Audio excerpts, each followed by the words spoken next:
Sanibonani ngokukhulu ukuyithoba ngiyanibingelela ngoba ngiyathemba ukuthi le video lena iyobukelwa abantu abakhulu engibahloniphayo.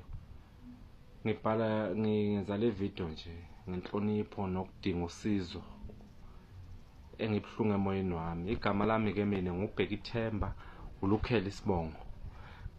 Ngenza le video nje ngenhloso ukuthi ngicela usizo ngesigameko esangivelela ngo-2013 ngoJuni, noma ngasayikhumbuli kahle idate, kwakuJuni kodwa khona ikhathi kwaku-8. So ngiyacabanga ngangisengithi ngibhekele igeneration, ngezwa inokho egeyithini ithi qoqoqoqo. Mangabe ngithi ngibheka ngewindow ngivula ikhetini ngibona abantu abaningi egeyithini. Awungamangala ukuthi kwenze njani. Ngitshela lo muntu engizwana naye ngithi naba abantu lana, ake ngiye khona ngibona. Mangifika lapha bathi ndoda sifuna ubhuti wakho. Ubhuti wakho la ugangile emsebenzini, so singamaphoyisa thina, sifuna ukukhuluma nogogo. Awuna basho kanjalo. Okay, mina vele ngiyazi angingeni ndawo, mina angazi lutho. Bangivezela ikhathi bathi bafuna ukungena phakathi bazokhuluma nogogo, bangamaphoyisa. Angeke nginqabe ebantwini bomthetho nabafuna ukungena ngoba nami ngiyabathemba abantu bomthetho. Bangena ngaphakathi, nase bangenela ngaphakathi kodwa abasayi igogo. Omunye sobamba mina ngqi ngemuva, ungibuza ukuthi ubhuti wami ngimgcine nini. Sekuyiwe erumini lakhe kuyabuzwa ukuthi oliphi iroom lakhe, ngiyabakhombisa. Mina sengibanjiwe nje, nefoni yami iyathathwa. Angisazi ke manje ukuthi sekwenzakalani ke manje, kodwa labantu bangena ukuthi bathi bangamaphoyisa. Angiqabanga ukuthi ngale ndlela ngangibathemba khona abantu bangamaphoyisa ukuthi amaphoyisa angangenza kanje. Ngaba buhlungu kakhulu emoyeni wami.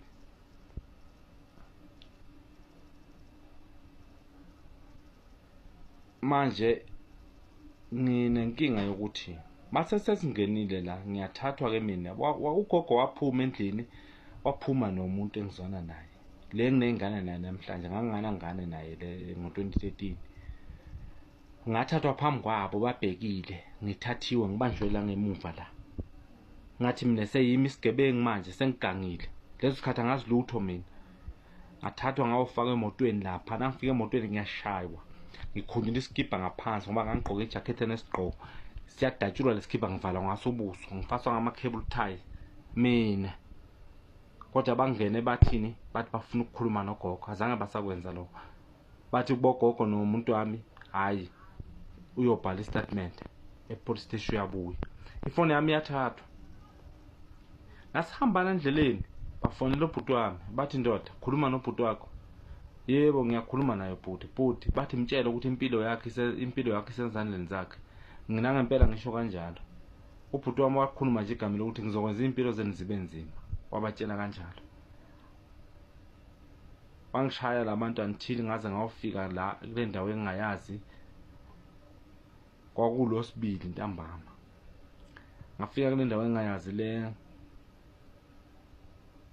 ngafikela kwenye indawo lapho ngangihamba nabo vele. Nangifika lapho ngakhishwa, ngabekwa lapha. Ngiyezwa kuyakhulunywa ukuthi bantu baningi. Ngangithi ngivaliwe mina, angiboni lutho ngivaliwe. Ngizwa nje kuyakhulunywa. Lapho engezwa khona izwi nje nakukhulunywa isilungu ukuthi hayi akubona abantu abamnyama bodwa la. Nasafika ke lowo muntu okhuluma isilungu phambi kwami la, uza ngemumva kwami, mina ngifasiwe, ngivaliwe. Uthi hey, look at me. Lo munye angivula ubuso. Nakangivula ubuso lo munye, ngiyambheka umlungu. Ngithi ngiyabheka ngiyabona umlungu lo. Akuphelanga nesekhondi kodwa ngiphinde futhi ngingasambheki, ngibheke phansi. Angithele ngamanzi, awathele ekhanda amanzi. Ehle so. La ngangilimele yonke le ndawo lena, ngishiswa ngamanzi abilayo ngegedlela, ngishiswa yilowo mlungu loyo.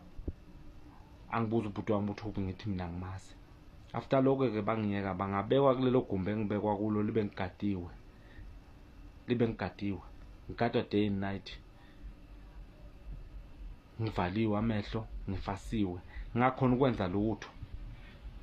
Ngenhliziyo ebuhlungu ngiyitshela nje ukuthi Nkosi yami, ngifela into engayazi, angazi lutho mina. khulunywa kuthiwa ubhuti wami ugangile. Ya, ugangile ubhuti wami. Bakhuluma ngemali eziningi ezihlukahlukene, boma 24 million. Bakhuluma ngaboma banibane, boma 6 million. Iningi imali babekhuluma ngaso. Ekugcineni ke nase kuthe kungilosithathu, nangikhumbula kahle lo suku.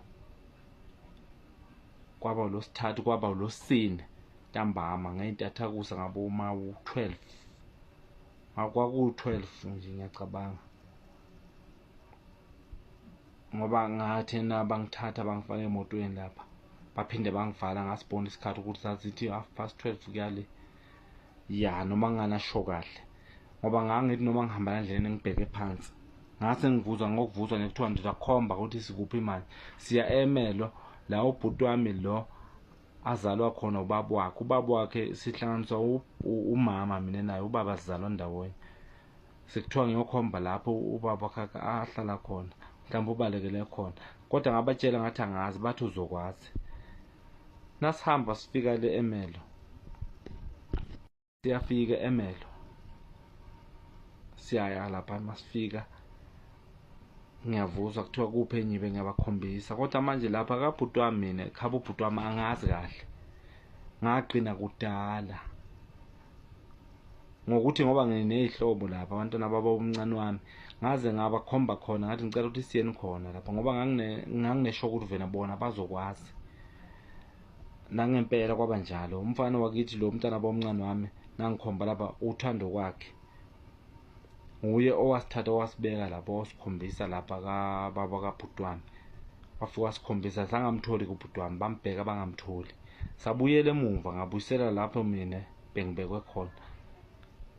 Kwaze kwafika isuku kwaba ngomgqibelo. Umgqibelo wakhona ekseni wafika omunye wangitshela ukuthi ndoda, namhlanje sikuphathele indaba ezimnandi nezibhlungu. Ngicale ngakuphi? Washo kanjalo. Ngathi ke mina cala noma yiphi ebhlungu emnandi, cala noma yiphi. Wathi ndoda siyakukhulula namhlanje. Okay, wangikhulula ke. Nakufike ikhathi ngabo 9 bangiletha, bafike bangibeka e-stadium lapha eHansarsfield. Ngawokha ngenyawo ngeza la endlini, ngilimele nginjalo. Ngangilimele lana ngiqeqebukile, ngishiswe ngamanzi. Mangifika la ekhaya la ngithola ubaba sokhuphukile, sebala igoli nomama ngoba babehlala ekhaya eMpumalanga. Sebazophela nabo bazenga ukuthi babozwile ukuthi ngikidnajiwe. Bazomabamangela ukuthi kwenze njani, abazi nokuthi bangifunephi, abantu engingabazi. Ngifike ngibathole ke la, bakhaleke nami inkosi yami ngikhale kanye nabo ngilimele. Kodwa babonga ukuthi ngoba ubuyile mntanami kulungile, isilonda sizophola. Ngakusasa ngivuke kuyisonto siye ka-doctor, uDr Lokungumashabela. Lo ngafika khona wangisiza wanginikeza imithi nyana ke. Ngangachazi lutho nami ngathi nje ngishiswe ngamanzi, azangikhulume lutho. Ukuhamba kweinsuku ke kwachubeka uhamba inyanga, kwaku October. Ngicabanga kathi ngangishonele ubhuti wami ekhaya. Ubhuti wami omunye ongizalwa naye kubaba ashone ngengozi yemoto. Uye ke lo engathi nangisekhaya ngisemngcwabeni, sekuphelile nje umngcwabo. Bafona nge-private number, ngayibamba ifoni. Bona babefikela bafike bathola umama lo ingane nogogo ozala umama. Bakhuluma nami nje bangale kwegate laba bangapha. Bathi bona bangamaphoyisa bazwile ukuthi bathola umuntu loyena wachaza ukuthi kwakidnap umfana eKatlehong kanjalo kanjalo. Bangifonela ke mina ngayibamba ifoni ngasho ngathi hayi. Bathi ndoda uke wakidnap kanje ngathi yebo. Bathi okay, la singamaphoyisa thina sifuna istatement kuwe kanje. Usempumalanga kuphi? Ngabachazela ngise-Emelo mina. Bathi sizofika lapho, zama ukuthi ugibele imali leyo ugibele ngayo sizokubhadala, uye epolice station eMelo. Nangempela ngenza njalo, sahlangana eMelo, ngafika ngabhala istatement eMelo, ngabachazela yonke into eyenzeka. Nabafika le bona bafika kimi vele ezabantu engathi bazi yonke into ukuthi ingakho ngaze ngalabo ngoba ngangabathembi, ngisola ngathi yibo labantu laba abangithathile ngale ndlela abazi ngayo into. Bathi kimi babamba omunye wakhona, bangibonisa ezithombeni, bathi ngiyamazi ngathi mina cha ngimazi. Bathi bambambile lo muntu loyo, nguye ochazile ukuthi kunomfana wakidnap eKatlehong kanjalo. Okay, kulungile. Kanjalo-ke basachaza lokho, nami ngakhuluma-ke into eyenzeka kimi ukuthi mina ngathathwa kanjani kanje ngabhala istatement. Bangitshela-ke bona bathi, ndoda, labantu laba ungakhona yini ukubabona epolice station, ungakhona yini ukubabona, ungakhona ukubabona ecourt nangathiwa ekhona. Ngathi mina angibazi labantu, azange ngibabone ngoba ngangivaliwe, angazi lutho ukuthi ubani wangithatha, ubani wangiletha, angazi lutho. Bathi bona mamela la, ngithi kubo kodwa ngakhipha lelo ukuthi ngathi mangifika le bangivula kancane, umlungu lona wathi look at me, ngambona ukuthi ungumlungu kodwa angimazi, ngeke ngimkhombe ngisho ecourt ngoba kwakwazange kuphele ngisho second. Bathi bona lalela, iphoyisa leli lalibhala istatement, uFreddy noGininda, ngiyabakhumbula amagama wabo. Bathi ndoda lalela labantu laba uzobakhomba ecourt wena, nalo wavula igate oyiphoyisa uzofika umkhombe ecourt, accuse number 1 no number 4.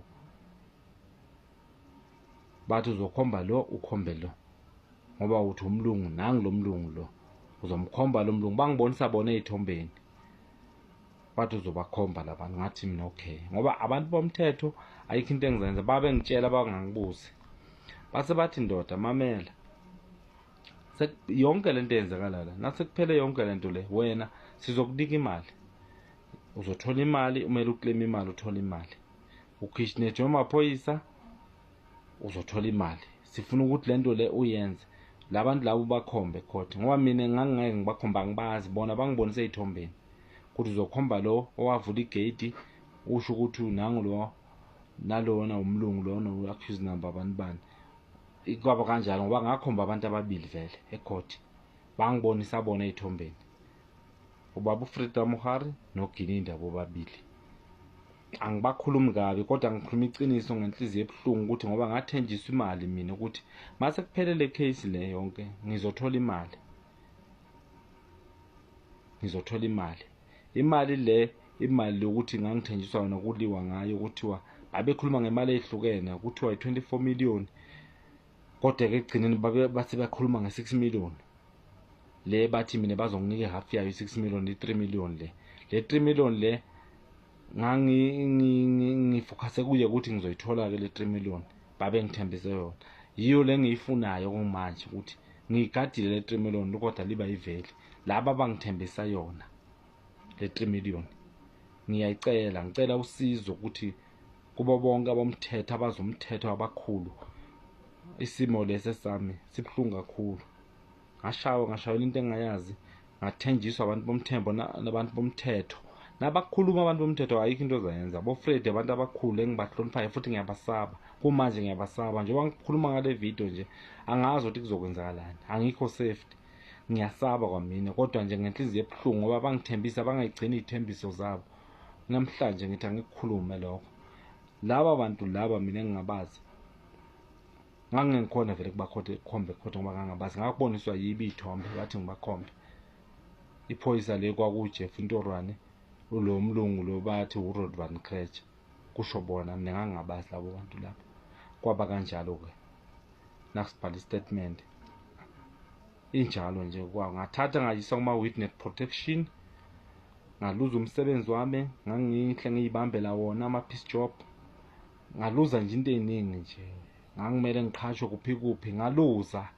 Bathi bona ungakhathazeki, imali nakuphela icase uzothola imali, le 3 million le, ngoba nje i6 million le kwakhulunywa ngemali eningi, kodwa nje bona bangigqizelela nge3 million, bathi ngizothola 3 million. Yiyo le ngangiyigadile nami.